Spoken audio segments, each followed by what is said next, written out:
Whether or not there was reckless trading, members of Parliament today insisting that those responsible for the collapse of African Bank be brought to book. The Reserve Bank briefed Parliament's Finance Committee on the Myburgh report around the circumstances leading to African Bank's collapse and the circumstances around it being placed under curatorship. The acquisition of Ellerines, the furniture company, at almost 10 billion rand, the lack of independence of board members and unsecured lending primarily were found to have contributed to the collapse of African Bank. The bank was placed under curatorship in August 2014. Some opposition parties accused the Reserve Bank of being complicit in that collapse, but the bank says it had sounded the alarm on African Bank as far back as 2011 and had put it under intensive supervision. It did, however, admit to Parliament that lessons were learnt.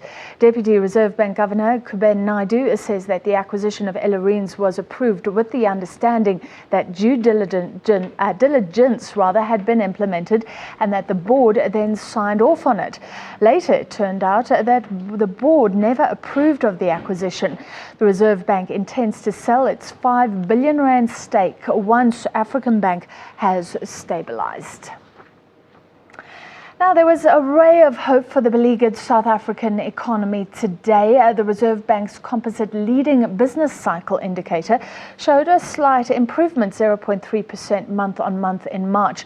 The leading indicator is designed to predict changes in the economy months ahead.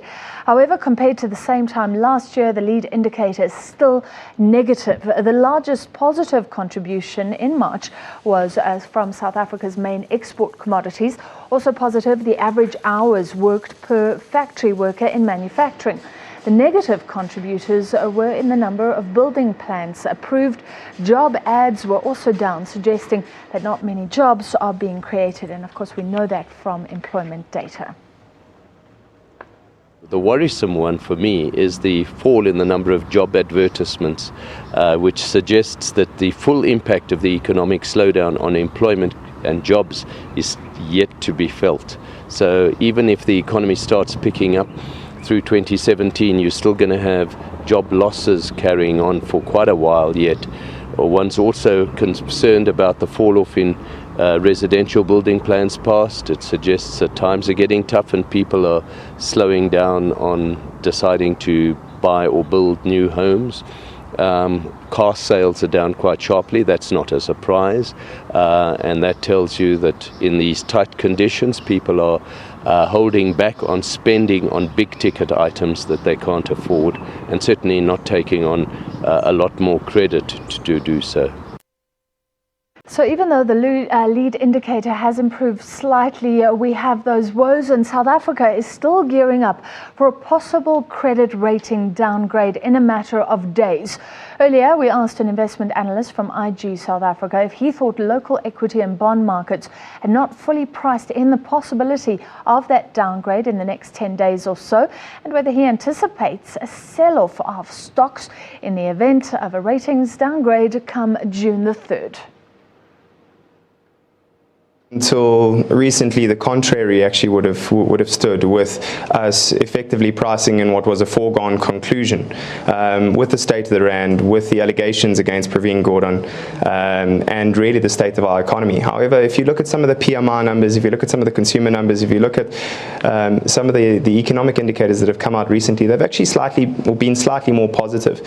Government has been engaging very well with private business. Our deficit has decreased. There was a stage where the rand actually did increase in value, and it was only over this last 2 weeks that the rand's actually started to climb back to those highs that we've seen again. So it may very well be the case that perhaps the IMF, or in particular the ratings agencies, the Fitches and the Moody's and the S&P, look at us and go, well, do you know what, maybe now we're actually taking the steps to right the wrongs that have taken place in the last sort of 3 to 5 years that have led us to this. However, from an investment point of view, it's not something that I would discount. I would look at it and not not necessarily look at a fire sell. If you look at our banks in particular, which will be largely exposed to the sovereign downgrade, we're well capitalized. When you look at how the banks are run, we actually prescribe to higher liquidity ratios than a lot of our European and US counterparts. So that's really something that you need to consider. And it's certainly not a place, given the PEs that the banks are trading on, and they're really, really good value at the moment. It's not a place I'd be considering maybe selling my shares. But then you've also got to consider your investment horizon. Are you looking at a 2 to 5 year plan when you're holding physical equities, and these are they part of your investment portfolio? Unless you're a trader and you're looking for volatility, it's not something I'd be looking to completely bail out of. The insecurity of the current moment is the biggest issue, and the volatility that's going to come with it. And I think you've just really got to manage your positions carefully and make sure that you're not too overexposed. You might want to trim them up, but I don't think it's necessary to go and have a complete fire sale of all your assets in those categories. Let's take a look at how your market performed today. Here's your main financials.